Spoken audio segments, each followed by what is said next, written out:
하는데.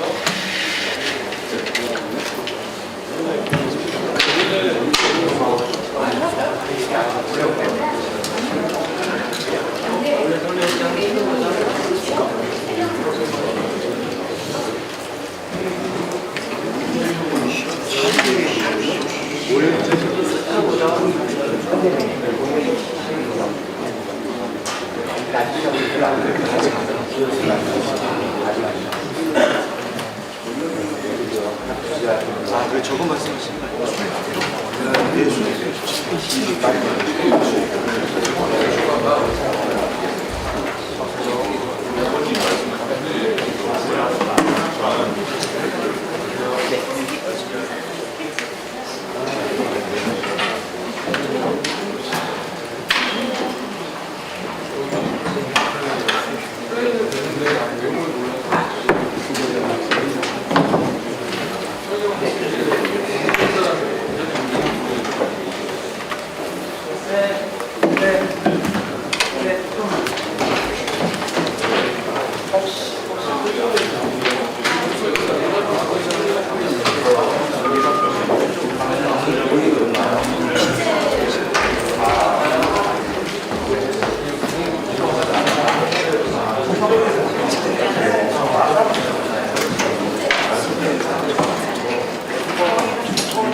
네, 잘 자리가 정돈되는 대로 오늘 일자리위원회 출범식을 시작하도록 하겠습니다.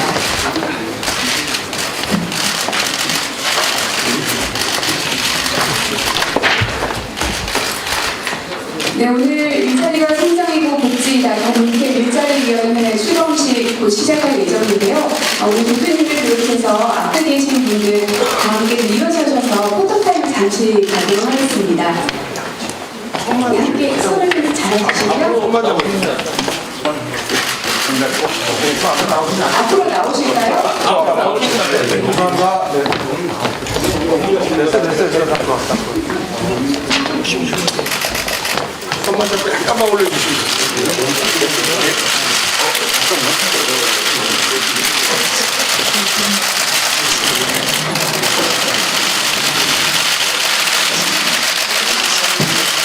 네, 여기까지 하겠습니다. 감사합니다. 네, 감사합니다. 일자리 문제 심각해지고 있죠.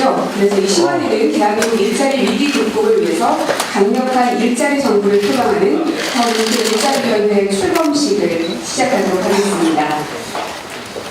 국기에 대하여 경례.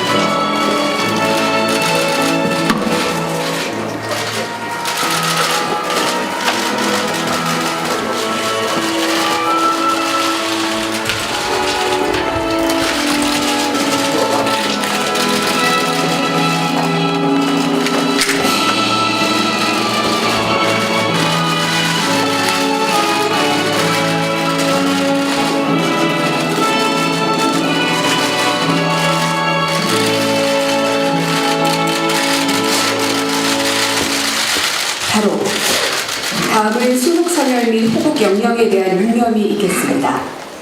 묵념.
바로 이하 의뢰의 시간 관계상 생략하겠습니다. 모두 자리에 앉아주시기 바랍니다.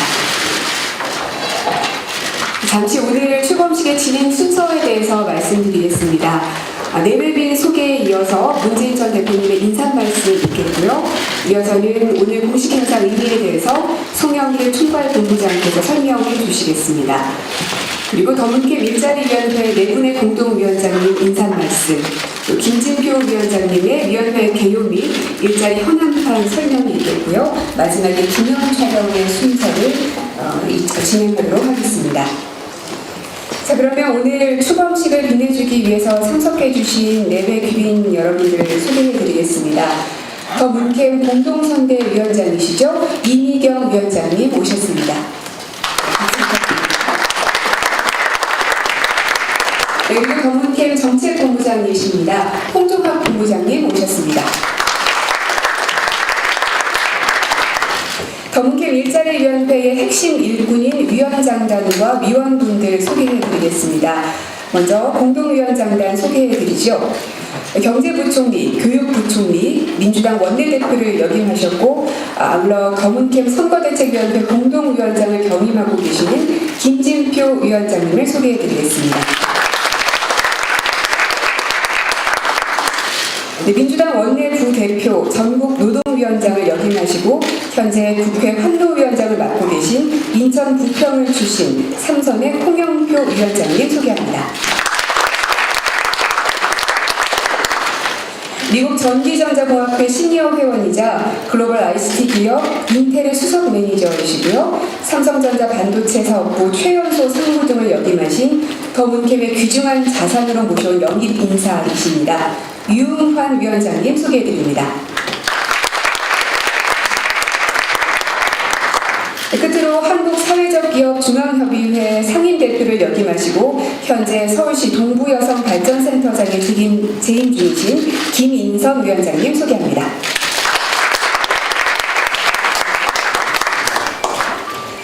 네, 그리고 박정 의원님 오늘 자리해 주셨습니다. 예, 박수로 환영해 주시기 바랍니다. 네, 그리고 김병관 의원님 자리해 주셨습니다. 큰 박수 부탁드립니다. 네, 다음은 더문캠 일자리위원회 위원분들 소개해 드리도록 하겠습니다. 앞으로도 지속적으로 영입이 예정이 되어 있지만요. 오늘은 영입된 분들 가운데 12분의 위원을 소개해 드리도록 10분의 위원들을 소개해 드리도록 하겠습니다. 가나다 순으로 소개해 드리죠. 자, 먼저 주식회사 블루클라우드 대표이사이시고요. 사단법인 한국모바일게임산업협회 부회장이신 권선주 위원님 모셨습니다. 네, 큰 박수로 환영해 주시기 바랍니다. 놀이 부대표이시고 공동창업주이십니다. 김서준 위원님 모셨습니다. 저출산 고령화 대책 연석회의 전문위원이신 아주대학교 경영대 교수 김용기 위원님 모셨습니다. 한국디지털정책학회 회장이시고요. 한국소프트웨어 기술인협회 회장, 현재는 성문대학교 글로벌 경영학과 교수이신 노규성 위원님 모셨습니다. 한국사회적기업중앙협의회 공동대표이십니다. 사회적협동조합 노누리 이사장이신 민동세 위원님 모셨습니다. 네, 한국노동법학회 회장을 역임하신 한양대학교 법학전문대학원 교수 박수근 위원님 오셨습니다. 네, 대통령 비서실 정책조정 비서관을 역임하신 서울시립대 경제학부 교수 신봉호 위원님 오셨습니다. 네, 유네스코 한국위원회 지속가능발전교육위원회 부위원장을 역임하신 지속가능발전협의회 사무총장 오병용 위원님 오셨습니다.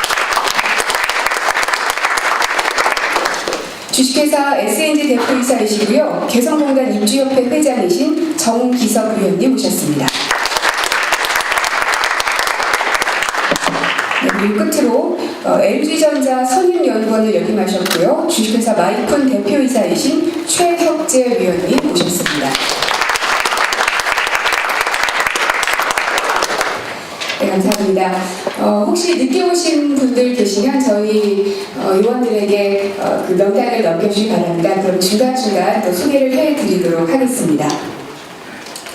더문캠 일자리위원회 출범식 함께하고 계시는데요. 일자리가 성장이고 복지입니다 라는 캐치프레이즈 아래 오늘 이 출범식을 개최하게 됐습니다. 이에 대해서 문재인 전 대표님의 인사 말씀을 듣도록 하겠습니다. 여러분 뜨거운 박수 부탁드립니다.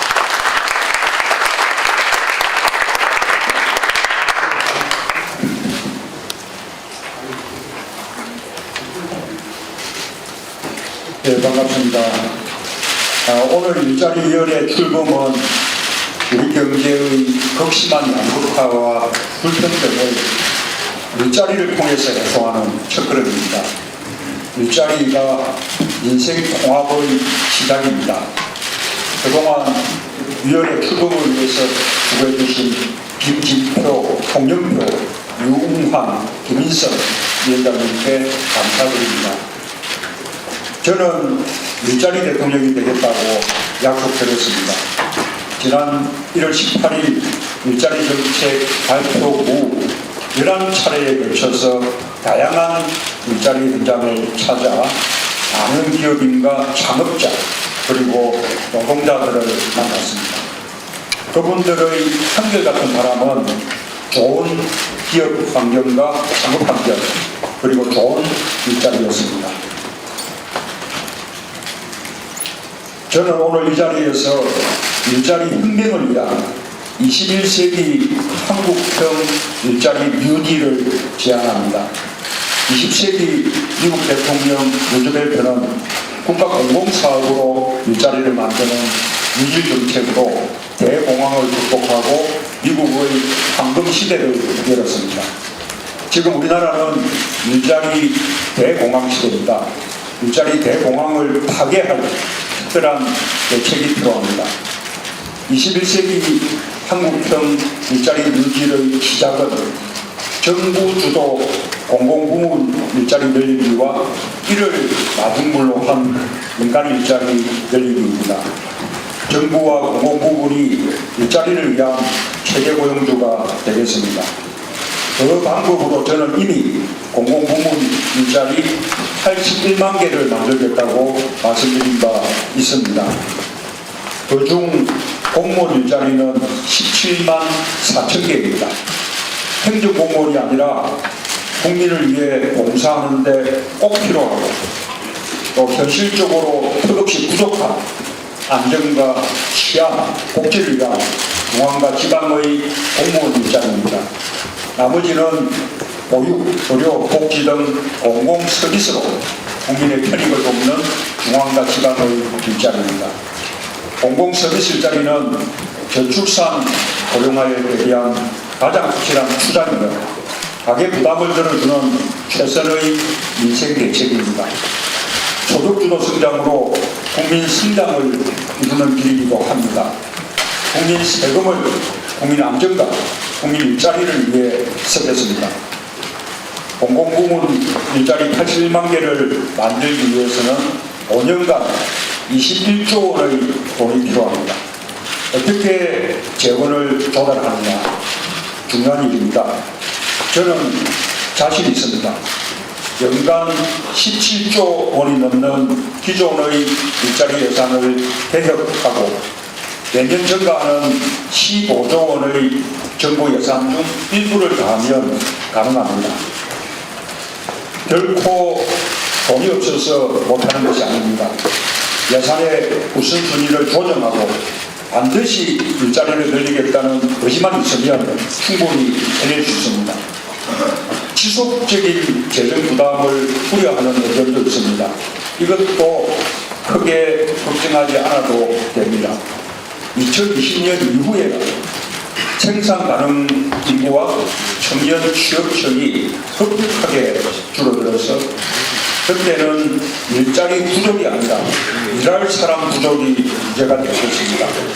그 기간까지만 특단의 대책을 마련하면 되는 것입니다. 공공부문 일자리 창출은 민간 일자리의 마중물입니다. 민간 일자리 늘리기의 1차적인 방법은 노동시간 단축입니다. 주 52시간의 법정 노동시간을 준수하고 휴가를 제대로 사용하기만 해도 새로운 일자리 50만 개가 만들어집니다. 동시에 직장인과 노동자들도 저녁과 휴가를 갖게 됩니다.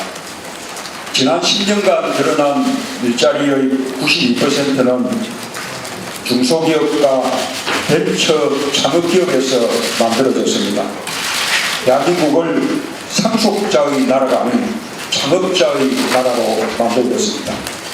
대중소기업 동반 성장과 4차 산업혁명의 신성장 동력을 육성하여 중소기업과 벤처기업 일자리를 늘리겠습니다. 사회적 경제 부분도 일자리를 많이 창출할 수 있는 영역입니다. EU는 전체 고용의 6% 이상을 사회적 경제 영역에서 만들어내고 있는데 우리는 아직 0.36%에 불과합니다. 사회적 경제 일자리 창출을 위해 사회적 경제 기본법, 사회적 경제 기업 제품 구매 촉진 및 판로 지원 특별법, 공공기관의 사회적 가치 실현 기본법 등 사회적 경제 3법을 제정하겠습니다. 제가 최선두에서 솔선수범하여 진두지휘하겠습니다. 국가일자리위원회, 대통령 직속 4차 산업혁명위원회, 중소벤처기업부시설 등 국가기구를 일자리 중심으로 전면 재구성하겠습니다. 집무실에 일자리 상황판을 만들어 매일매일 점검하겠습니다. 뿐만 아니라 국가의 모든 정책과 예산을 일자리 창출과 연계시키겠습니다. 고용 영향평가제를 도입하여 단 1원의 국가 예산이라도 반드시 일자리 창출로 이어지도록 하겠습니다. 공공기관 일자리 평가제를 도입하고 일자리를 늘리고 복지와 노동법을 준수하는 기업에게 정부 조달 사업 참여에 혜택을 주겠습니다. 또한 나쁜 일자리를 좋은 일자리로 바꾸겠습니다. 동일가치노동, 동일임금 법제화와 공정임금제로 중소기업, 비정규직, 여성의 임금을 대기업, 정규직, 남성의 80% 수준으로 끌어올리겠습니다. 최저임금을 인상하는 한편 철저한 근로감독으로 최저임금 미달 노동자가 없도록 국가가 보호하겠습니다. 체불 노동자의 생활 안정을 위해 임금 채권 보장 기금을 확충하여 체불임금을 기금에서 먼저 대신 지급한 후 사용자에게 구상권을 행사하도록 하겠습니다. 저는 여러 번 강조드린 바와 같이 일자리 대통령이 되겠습니다. 진정한 통합은 인생 통합이고 그 중심에 일자리가 있습니다. 오늘의 일자리위원회는 국가 일자리위원회로 발전할 것입니다. 감사합니다.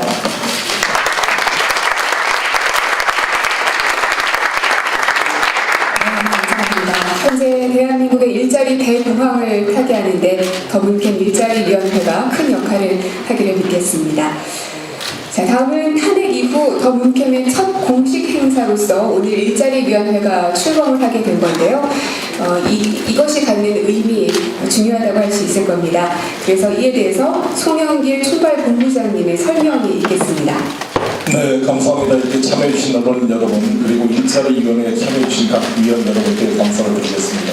우리 문재인 후보께서는 일자리 대통령을 포함할 정도로 강력한 의지를 가지고 모든 국가 정책의 우선순위에 고용과 일자리를 늘리기 위해서 중소기업 지원이나 각종 정책 금융이나 조달 업무에 있어서도 고용 연관 지수를 기준으로 모든 정책을 통했다는 말씀을 해주셨습니다.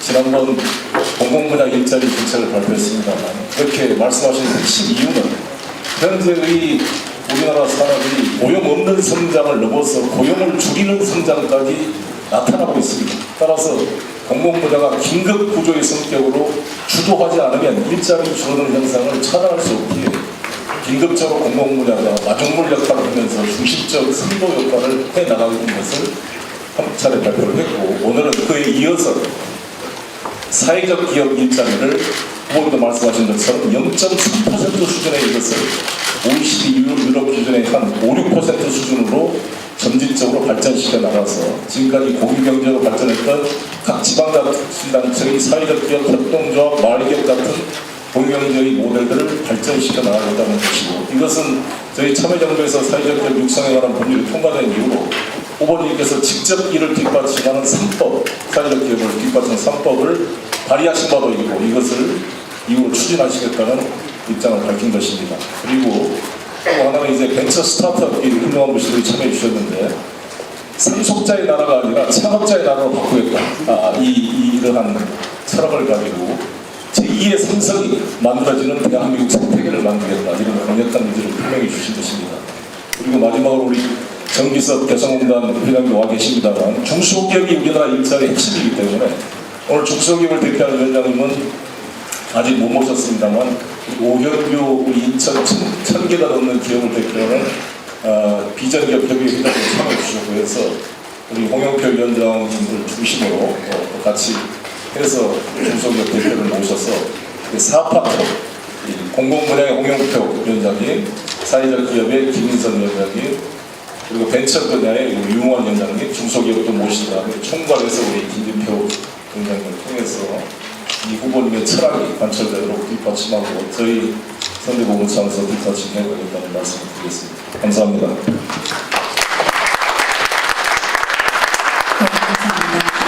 다음은 일자리위원회를 이끌어 가실 김진표 총괄위원장님께서 인사 말씀 해주시겠습니다. 네, 박수 부탁드리겠습니다.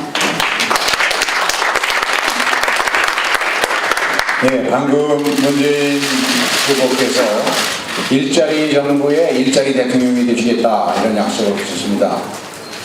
사실은 정부의 경제 사회 활동의 총성적표, 종합성적표는 좋은 일자리를 얼마나 많이 만들어내느냐 이것으로 평가되어야 한다고 생각합니다. 그래서 대부분의 선진국가들에서 어느 정부의 종합성과를 평가하는 지표로 쓰는 것이 첫째가 좋은 일자리를 얼마나 만들었냐, 둘째가 생활 물가를 얼마나 안정시켰냐, 이 두 가지라고 생각을 합니다. 그런데 그런 점에서 보면 지난 보수 정부 9년 그것은 철저히 일자리를 만드는 데 실패한 정부라고 밖에 할 수가 없습니다. 그 이유를 좀 따져보면 재벌 중심의 이 경제 운영이 이것이 기대했던 낙수 효과가 없었습니다. 그래서 투자가 부족하니까 청년 실업률이 10%에 가까운 이런 고용 절벽을 가져왔고, 그러니까 대부분의 가게가 지갑이 빈 이 소비 절벽을 가져왔고,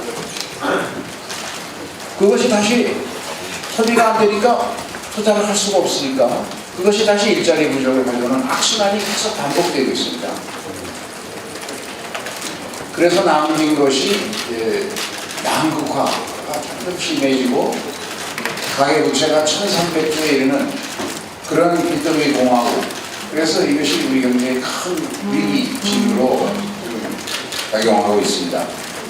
그래서 저는 문재인 후보께서 이 일자리 정부를 성공시키기 위해서는 먼저 경제 운영의 큰 틀, 패러다임을 근본적으로 좀 바꾸는 데부터 시작해야 된다고 생각합니다.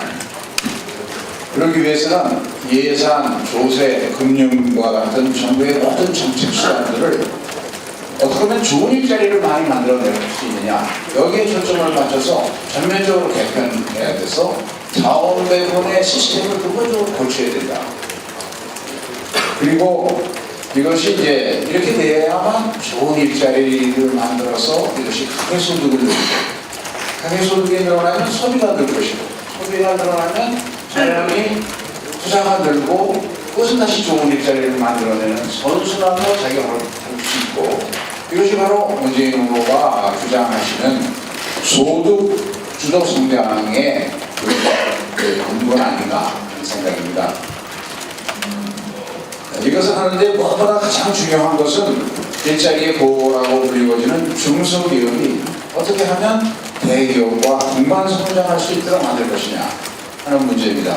이러기 위해서는 공정한 거래 질서를 확립을 해야 하고, 또 중소기업이 스스로 혁신할 수 있도록 정부의 정책 서비스를 대폭 강화해야 한다고 생각합니다. 4차 산업이 우리가 원하든 원하지 않든 밀려오는데, 그거로 인해서 단순 일자리들이 기계로 대체되어서 일자리가 줄어들 걸 걱정합니다만, 그러나 우리는 인공지능이라든가 상호인터넷, 자율주행 자동차, 빅데이터 이와 같은 신성장 동력을 적극 육성하는 것을 통해서 좋은 일자리를 없어지는 일자리보다 더 많이 만드는 것이 정부의 과제라고 생각합니다.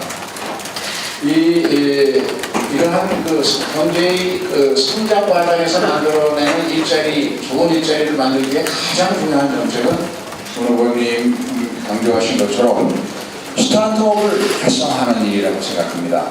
우리 경제는 너무 오랫동안 재벌 중심의 운영으로 너무 노쇠해졌습니다. 여기에 젊은 피를 수혈하는 일이 시급합니다. 그렇게 하기 위해서 창의와 도전 정신을 갖춘 젊은이들이 적극적으로 스타트업에 뛰어들 수 있는, 창업에 뛰어들 수 있는 생태계를 어떻게 만드느냐 이것이 중요한데 그래야만 이제 상속자의 나라가 아닌 창업자의 나라로 만들 수 있다고 생각합니다. 한 가지 통계를 소개해드리면 부모로 우리나라 30대 부자 중에서 부모로부터 재산을 물려받은 부자가 아니라 당대에 자기가 창업한 부자의 비율이 23%밖에 안 되는데요. 다른 나라하고 비교해보면 중국은 이 자수성가한 창업자의 비율이 무려 97%, 일본도 73%, 미국도 63%. 그런 나라들은 물론이지만 타이완, 태국, 인도보다도 우리는 절반이 현저하게 낮습니다. 그럼 어떻게 이런 벤처 생태계를 만들 수 있느냐? 가장 중요한 것은 금융 혁신이라고 생각합니다. 핀테크와 같은 새로운 금융 기법을 통해서 그전 전통 금융의 그 높은 장벽을 무너뜨리고 그리고 이 M&A 시장을 활성화하고 하는 등의 방법으로 한 번 실패하더라도 오뚜기처럼 다시 쓸 수 있는 벤처 생태계를 만들어야 하고 특히 우리의 강점으로 그동안 평가되어 왔던 ICT 정책이 이 지난 10년간 우리 ICT 경쟁력이 참여정부 때는 세계 3위까지 올라갔었는데 이게 무려 25위 이하로 떨어지고 있습니다. 이것을 새로운 ICT 뉴딜 정책으로 종합적으로 육성해서 다시 세계 3위로 끌어올리는 과정에서 좋은 일자리들이 경제 성장과 함께 민간 분야에서 많이 만들어질 수 있다고 생각합니다. 우리 문재인 후보 캠프를 더문캠이라고 합니다만은 그와 관련된 새로운 용어 하나를 제가 소개해 드릴까 합니다.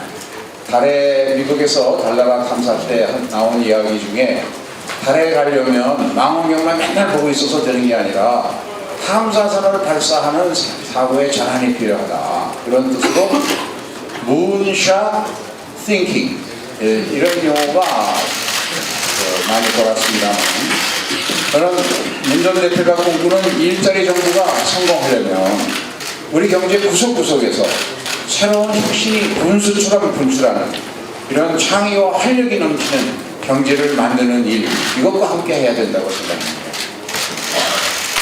네, 말씀하신 대로 일자리가 많이 만들어져서 경제 선순환 구조가 안착되기를 기대하겠습니다. 내빈 한 분 소개해드리겠습니다. 더불어민주당 국회의원이신 정보위 간사 김병기 의원님 모셨습니다. 네, 환영해 주시기 바랍니다. 네, 계속해서 인사 말씀 듣도록 하겠습니다. 일자리위원회 공동위원장이신 홍영표 위원장님의 인사 말씀 듣겠습니다. 네. 지금 일자리 문제만큼 우리 사회에서 절박한 과제가 없다고 생각합니다. 지금 청년 실업률이 사상 최고로 높습니다. 그리고 지난 10년의 통계를 보더라도 일자리가 취업을 하고자 하는 사람에 비해서 100만 개 정도가 항상 부족했습니다. 이런 문제들에 대해서 사실 이명박 정부, 박근혜 정부 10년 동안 일자리 정책은 저는 완전히 실패했다고 생각합니다. 우리 일자리 정책을 할 때 하나의 어떤 가설이 있습니다. 성장을 하면 자동으로 일자리가 생긴다. 그런데 이 패러다임이 지금은 그렇지 않다는 것이 입증이 됐습니다. 우리나라의 통계는 없습니다만 미국도 보면 제조업 분야에서 50년 동안 제조업의 1,300만 개 일자리가 안 늘어났습니다. 다른 분야에서 늘어났었습니다. 우리나라도 사실 좋은 일자리를 하면 사람들이 한 225만 원 이상의 소득을 임금을 받는 일자리를 좋은 일자리라고 합니다. 그런데 우리가 임금 근로자 1930만 명 중에서 670만 명만 225만 원을 넘습니다. 작년에 6,470원으로 최저임금을 올리고 나서 오히려 최저임금을 받는 근로자가 337만 명으로 늘었습니다. 그리고 대략 저희가 그 좋은 일자리 중간값이라고 하는 180만 원, 저희가 좀 통계를 정확히 못 냈습니다만은 180, 그러니까 전체 임금 근로자의 중간 수준인 180만 원 미만이 대략 800에서 한 900만 명 정도 되는 것 같습니다. 그래서 저희는 일자리의 양뿐만 아니라 질의 문제가 심각합니다. 저는 문재인 일자리 대책위원회에서는 적어도 1단계로 180 미만의 어떤 소득을 갖는 사람들이 180만 원을 받을 수 있는 이런 어떤 일자리 정책이 필요하다고 생각합니다. 그래서 81만 개의 공공 부분의 일자리 창출하는 것은 그 목표를 위한 저는 첫 번째 발걸음이 될 수 있다고 생각합니다. 우선 공공 부분에서는 최저임금 미만은 거의 없습니다만 140만 원에서 한 180만 원 사이에 있는 이 임금 근로자들의 소득을 적어도 20만 원, 30만 원 높여주는 것, 이런 것이 대단히 중요하다고 생각합니다. 그러기 위해서 우선 공공 부문이 그걸 선도하기 위해서 그 새로운 공무원을 뽑아서 하는 것뿐만 아니라 공공 부문에 있는 나쁜 일자리를 좋은 일자리로 전환하는 것, 이것이 일차적인 목표가 되어야 된다고 생각합니다. 이것이 우리 민간 부문에까지 확산이 돼서 지금 대기업들도 보면 외주 형태로 아웃소싱으로 하는 정규직들을 없애버렸습니다. 그렇기 때문에 정부가 이걸 선도하고 민간 부분에서도 그런 쪽으로 함께 따라와 주면 어떤 질적인 문제가 최소한도 개선될 수 있다, 이렇게 보고 있습니다. 그리고 사실 우리 중소기업의 일자리도 중요하다고 저희들이 말합니다만은 우리 제조업 같은 경우에는 중소기업이 대기업에 대한 의존도가 3분의 2입니다. 매출로 보면 한 2분의 1 정도가 대기업에 의존하고 있습니다. 그 생태계를 바꿔주고 또 한편으로는 우리 중소기업들도 혁신을 통해서 생산성을 높이고 경쟁력을 강화하는 이런 노력을 함께 할 수 있도록 정부가 주도적인 어떤 역할을 해야 된다고 생각합니다. 우리나라 지금 일자리 예산은 전체가 17조고 거기서 실업급여를 빼면은 약 10조 정도의 일자리 예산을 쓰고 있습니다.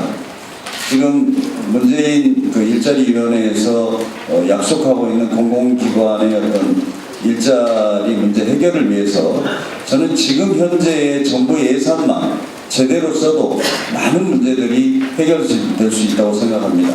그리고 또 하나는 대통령 직속으로 일자리위원회를 만든다고 했습니다만은 정말 저는 대통령이 의지를 가지고 이 일자리 문제를 해결하고자 우리 경제사회 주체들과 함께 머리를 맞대면 반드시 구체적인 성과가 나타날 수 있다고 생각합니다.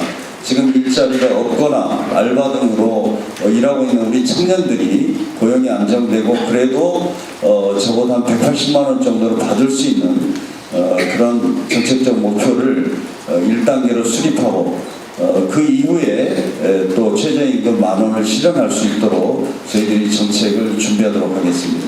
감사합니다. 황영표 위원장님의 말씀 드렸습니다. 계속해서 일자리위원회 공동위원장이신 유흥환 위원장님의 인상 말씀 듣겠습니다. 큰 박수 부탁드립니다.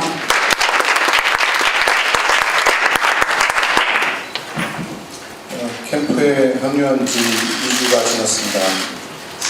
많은 일이 있었고 할 일이 많다는 생각이 또 들었습니다. 오늘 만들어지는 일자리위원회는 차기 정부가 만들어낼 새로운 일자리의 밑그림을 그리는 위원회가 되어야 합니다. 오랜 경륜을 가지신 정책 전문가 여러분들과 함께 일하면서 제가 무슨 일을 해야 될지 생각해 보았습니다.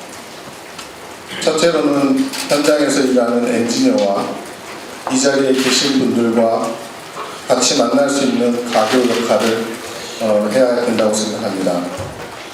일자리 창출의 기반은 기술 혁신이고 기술 혁신은 결국 엔지니어의 몫입니다. 경영과 정부 정책은 엔지니어의 조력자이어야 합니다. 현장의 혁신가들이 필요로 하는 것이 무엇이고 어떤 지원이 필요한지를 정책 결정자들이 알 수 있도록 부지런한 창구이자 가교 역할을 하겠습니다. 둘째로 우리의 고민과 결정 과정이 국제적 산업 트렌드와 함께할 수 있는 그런 역할을 하고자 합니다. 우리의 산업 기반과 강점을 살리기 위해선 혁신의 선도주자들의 움직임을 예의주시해야 합니다. 세계혁신 선두주자들의 움직임을 면밀히 살피고 그 정보와 판단을 이 자리에 계신 여러분은 물론 국민과 함께 나누고 싶습니다. 산업의 혁신은 창의적인 협업에서 나옵니다.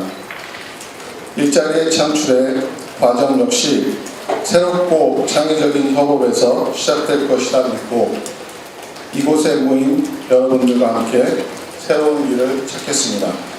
감사합니다. 감사합니다.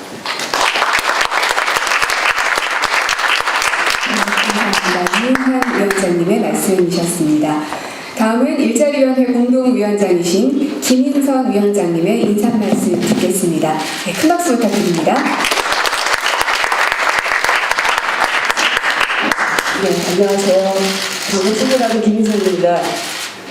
저는 이 자리가 너무 쑥스럽습니다. 그리고 부담스럽습니다. 터지는 후레쉬 소리와 그 빛 때문에 정신을 못 차리겠습니다. 그래도 감히 제가 이 앞자리에 앉아있는 이유는 오랫동안 사회적경제 현장에서 정말 고생하면서 일하고 있는 분들을 대표해서 목소리를 전할 수 있다면 굉장히 과분한 소임이겠구나 하는 생각으로 이 자리에 앉았습니다. 우리 사회의 가장 심각한 문제를 양극화라고 얘기하지요. 저는 그 양극화 문제 해결에 중요한 열쇠가 공동체 회복에 있다고 믿습니다. 그래서 사회적 경제가 만들어내는 일자리는 공동체 일자리입니다. 사회적 경제는 공동체에 기반해서 협동과 연대로 풀어가는 경제를 말합니다. 그리고 그 실천 현장은 지역입니다. 그런 의미에서 사회적 경제가 만들어내는 일자리는 지역을 살리는 일자리이고 지역을 바꾸는 일자리입니다. 예를 들어 보겠습니다. 종로구 창신동에 봉제 공장이 많습니다. 그 봉제 골목에 사회적 기업가, 청년 사회적 기업가들이 들어가서 봉제 공장에서 나오는 짜투리천으로 패션 상품을 만들어서 판매하고 있습니다. 봉제 공장과 연대하고 그리고 제품을 혁신하고 있는 것이지요. 그곳에는 예술가들도 들어가서 카페를 열어서 주민들에게 사랑방을 제공하고 있기도 하고요. 가난한 아이들에게는 문화예술 교육을 제공하기도 합니다. 주민들은 마을 방송국을 만들어서 일터와 삼터에서 벌어지는 다양한 이야기들을 주고받습니다. 지역은 하나의 공동체로 다시 태어나고 바뀌어가고 있는 것이지요. 광진구에 보면 영양식당, 노인들을 위한 열린밥상이라는 식당이 있습니다. 거기 노인들을 위한 영양과 건강을 체크해주는 일뿐만이 아니라 그 지역에 있는 많은 협동조합과 사회적 기업들이 공동으로 노인들을 위한 돌봄 서비스를 통합적으로 제공하고 있습니다. 재가간병 서비스는 물론이고 집수리, 청소도 하고요. 치매 예방을 위해서 문화예술 치료를 병행하고 있습니다. 하나의 서비스가 또 다른 서비스와 연결이 돼서 공동체를 이루어나가는 방식으로 일을 하는 거죠. 남양주나 지축에서는 새로운 협동조합형 뉴스테이 사업을 실험하려고 합니다. 입주자들이 협동조합 조합원이 되고요. 그리고 그 협동조합이 아파트 단지를 운영하게 될 것입니다. 이른바 공동주택의 실험을 시작하고 있습니다. 그 밖에도 전국 각지에서는 주민들이 조합원으로 참여하는 의료보건 협동조합을 만들어서 병원을 세우고 주민 주치의 제도를 선도해 가고 있습니다. 우리나라에는 생협조합원이 100만이 넘습니다. 생협은 도시의 소비자와 농촌의 생산자를 이으면서 도농 상생을 실천하는 사회 경제 조직입니다. 구례에 가면 친환경 농산물을 가지고 식품 가공을 하는 생산 단지들이 들어서고 그곳에는 극장도 있습니다. 농촌의 청년들이 고용되어 있고 농촌의 주민들에게는 다양한 문화 공간을 열어주고 있습니다. 이처럼 사회적 경제가 실천하는 곳은 지역이고 동네이고 마을입니다. 사회적 경제가 지역에서 보다 활성화된다면 더 많은 청년 그리고 더 많은 여성 중반 50대 이후에 일자리를 잃은 중년들이 보다 많은 분들이 사회적 경제를 이끌어가는 주역으로 등장해 갈 수 있습니다. 지역은 좀 더 풍성해지고 서로를 보완시켜 나가는 공동체 정신을 기반으로 지역을 바꿔낼 수 있습니다.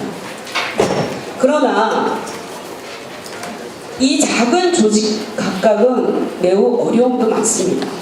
성장의 걸림돌도 많습니다. 제품과 사회 서비스의 혁신에 필요한 자원이 없습니다. 이런 것들을 중앙정부가 지원해야 합니다.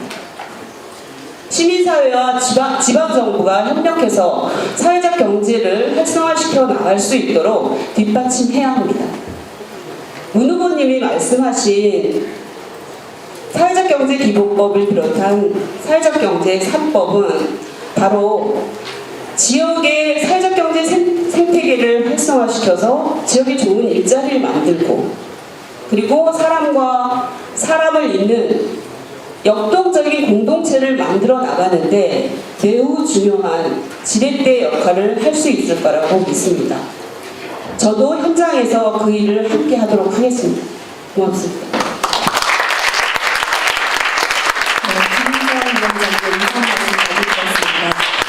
플래시에 대한 말씀을 하셨는데 저도 플래시 받을 때마다 늘 어색하고 경직됩니다. 오늘 이 자리에는 정책을 결정하실 수 있는 몇몇 분들이 계시지만 저 플래시 뒤에는 수많은 국민들이 있는 게 아닌가 생각이 듭니다. 그래서 이 기사를 통해서 그리고 오늘 이 자리를 통해서 현장에 있는 국민들과 그리고 정책을 결정할 수 있는 우리 더문캠 일자리위원회 함께 소통하고 공유하고 또 함께 문제를 해결해 나갈 수 있는 그 큰 소통의 장이 될 수 있기를 희망합니다. 자, 이어서는 김진표 위원장님께서 일자리 현황판에 대해서 간략히 설명을 해주시겠습니다. 네, 아까 문 후보님 말씀에서 나왔었습니다만 일자리 연구 성공을 위해서 문 후보께서는 대통령 집무실에 일자리 상황판을 만들어서 주요 일자리의 정책 목표 그리고 추진 성과를 직접 매일매일 챙기겠다 이런 의지를 표명해 주셨는데 지금 현재 그런 상황판을 제대로 만들기에는 현재 정부가 발표되는 통계가 굉장히 좀 라이브해서 그렇게 만들기는 어려움이 있습니다. 그래서 오늘은 우선 정부가 공식 발표하는 통계로 확인할 수 있는 우리 경제의 일자리의 현황을 같이 나눠보도록 하겠습니다.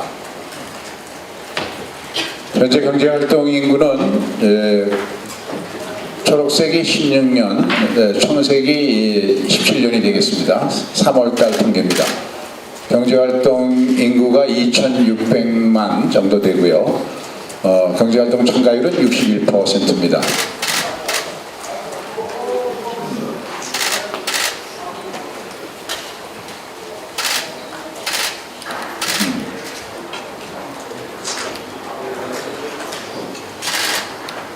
중간에 뭐가 빠져나가는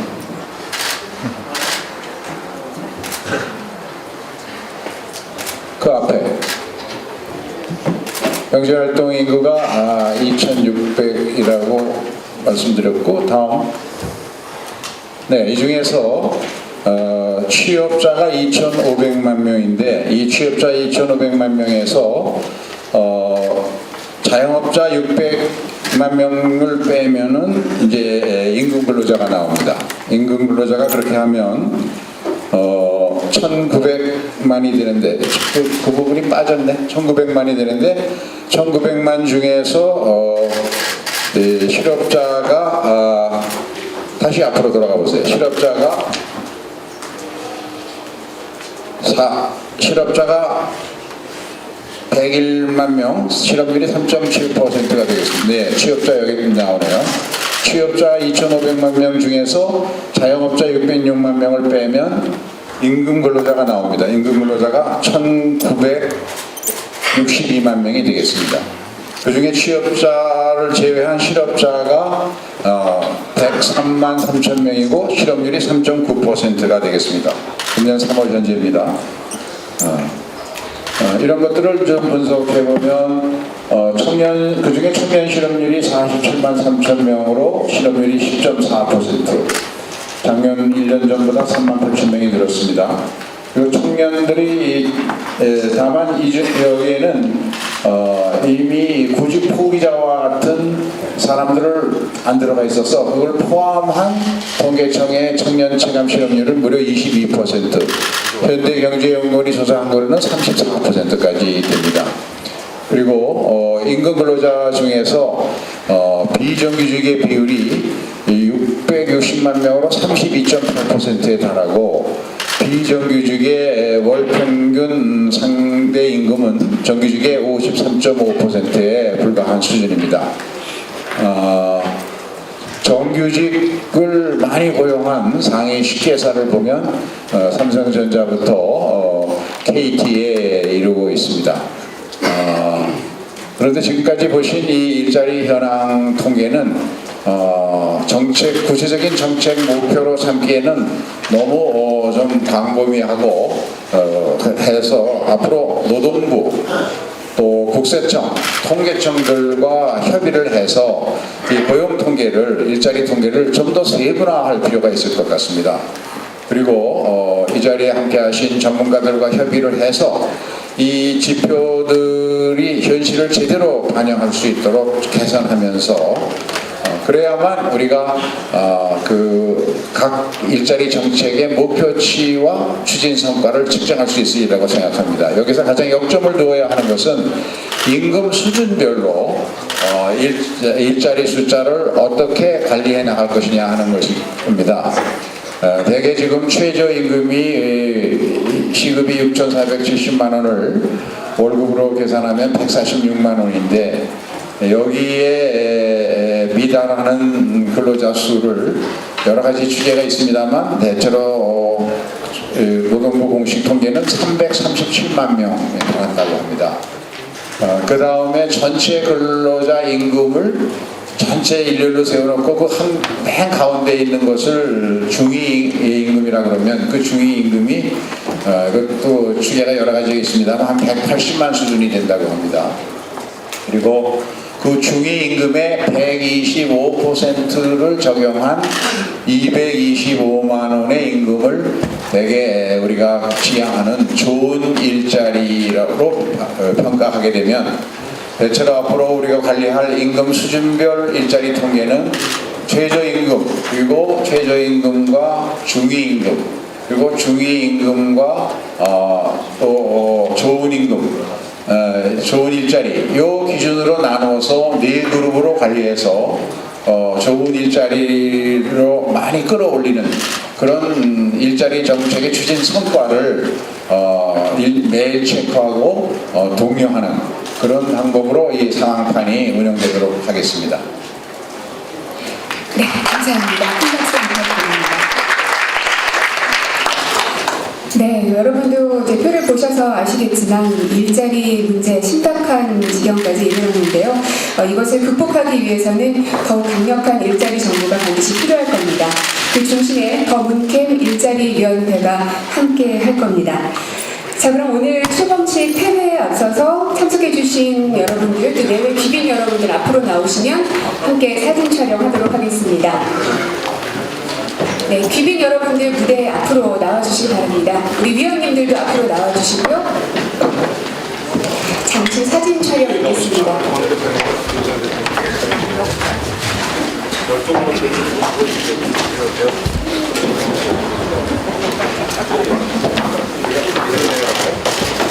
네, 위원님들 모두 앞으로 나와주시고요. 앞으로 쓰시고 저희가 앞으로 우리 기업인들이 앞으로 쓰시고 우리 잠시만요. 자, 나오셔서요.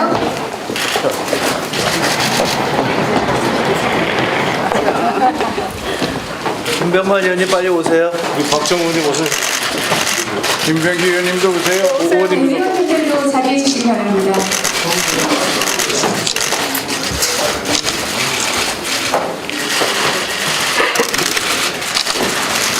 자, 손을 같이 한번 잡아주십시오. 옆으로 약간만 쓰고요.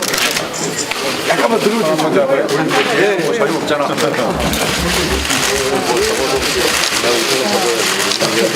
희망찬 대한민국을 위해서 활짝 웃어주시기 바랍니다.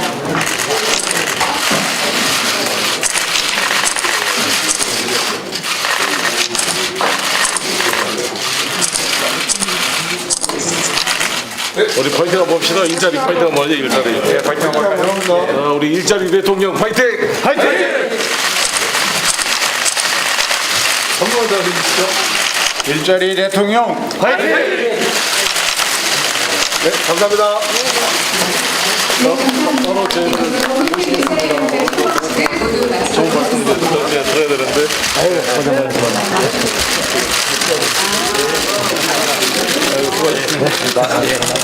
아유, 우리.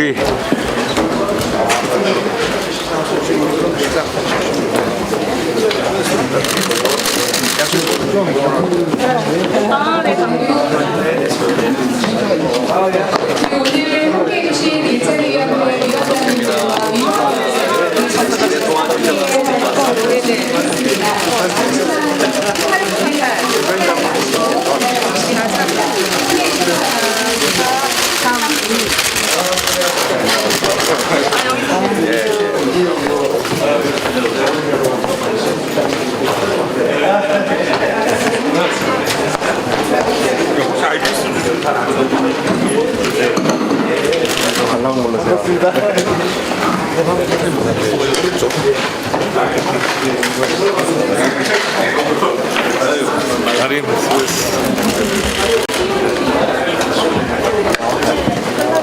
경기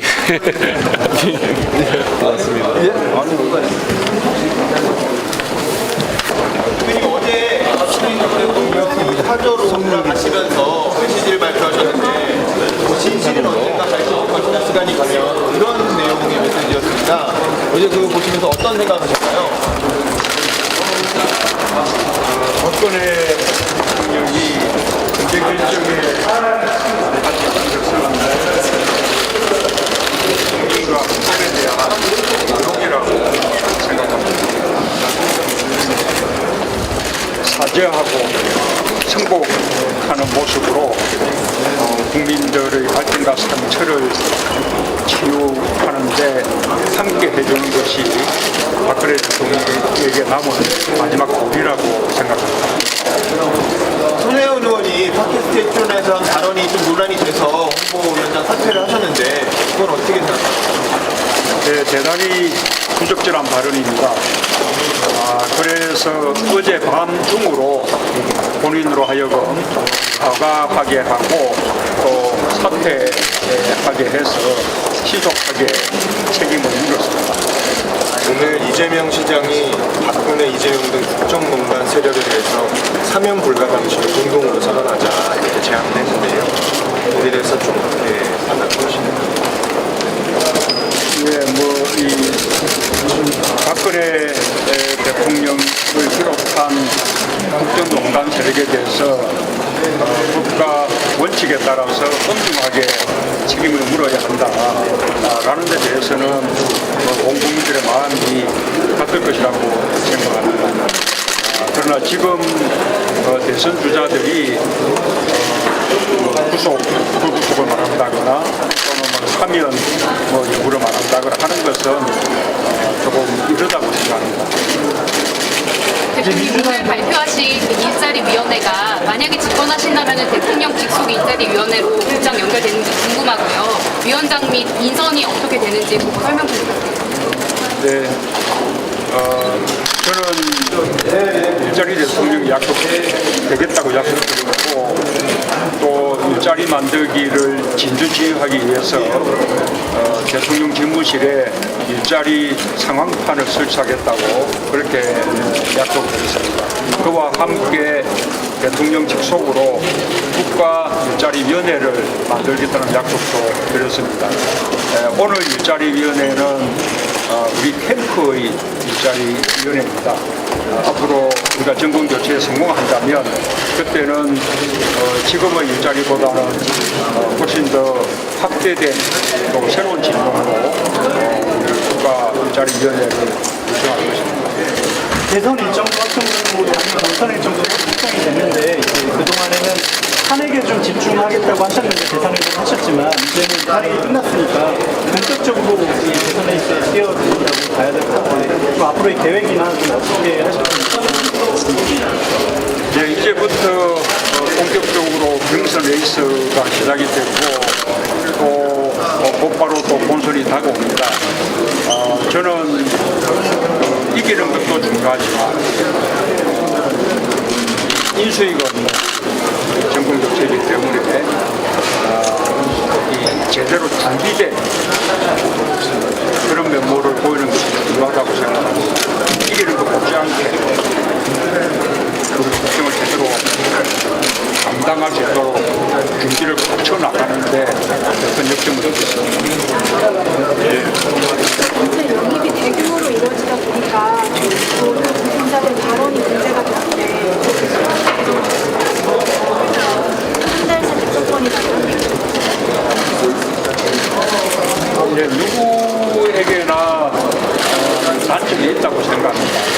저 자신도 많은 단점이 있고 이제 그런 단점에도 불구하고 또 많은 사람들이 함께 이 지혜를 모으고 힘을 모아서 이 난국을 우리가 돌파해 나가야 한다고 생각합니다. 우리 무너진 앞으로 다시 이렇게 세우고 또 우리 경제 위기도 극복해내고 이러기 위해서는 보다 많은 인재들이 이렇게 함께할 필요가 있습니다. 네.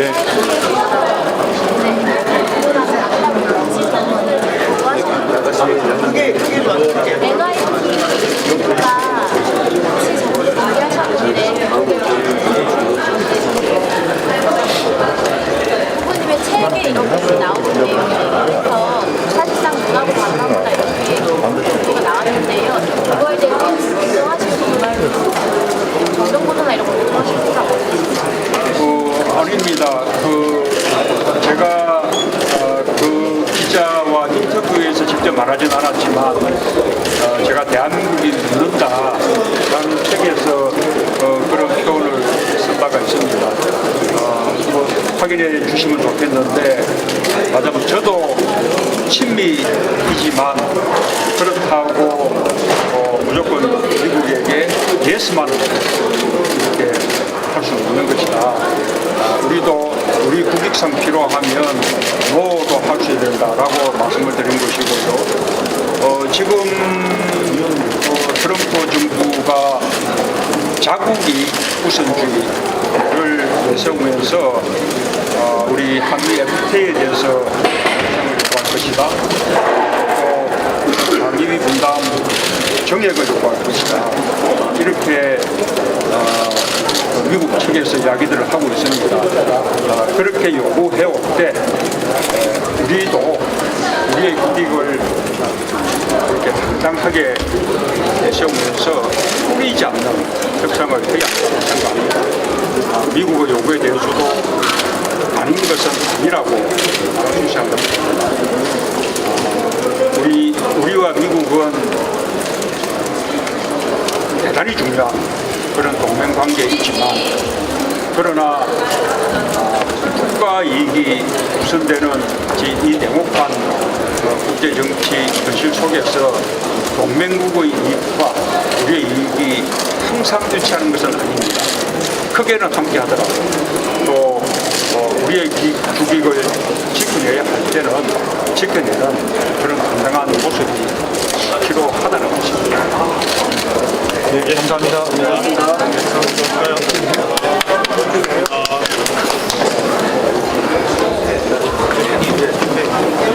저기 한국 지금 2시 회의 행사입니다.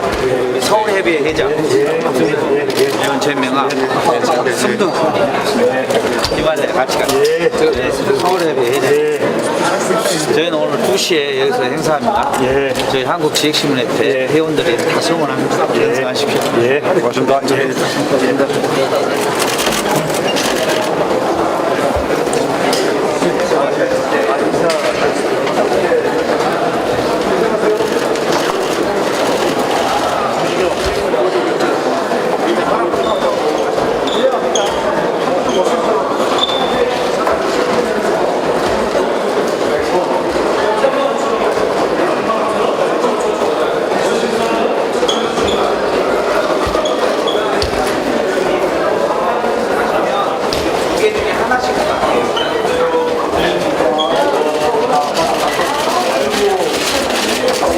연락도 안 되고 그래가지고 아니 어떻게 알아보셨습니까? 아니 아유 세상에 행사나 마치고 돌아가요. 아니 연락처도 많아요. 다른 제가 드리겠습니다. 이제 실장이 간다. 아유 정말 반갑습니다.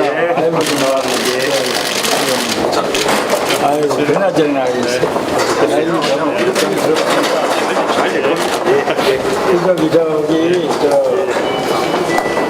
문 후보님 너무 연정하십시오. 이재명 후보님하고 잘 섞어서 그렇게 하겠습니다. 좀 다음 일정이 있으셔서 국무총리도 그래서 좀 많이 다른 사람들 그 사람이 돼야 되겠습니다.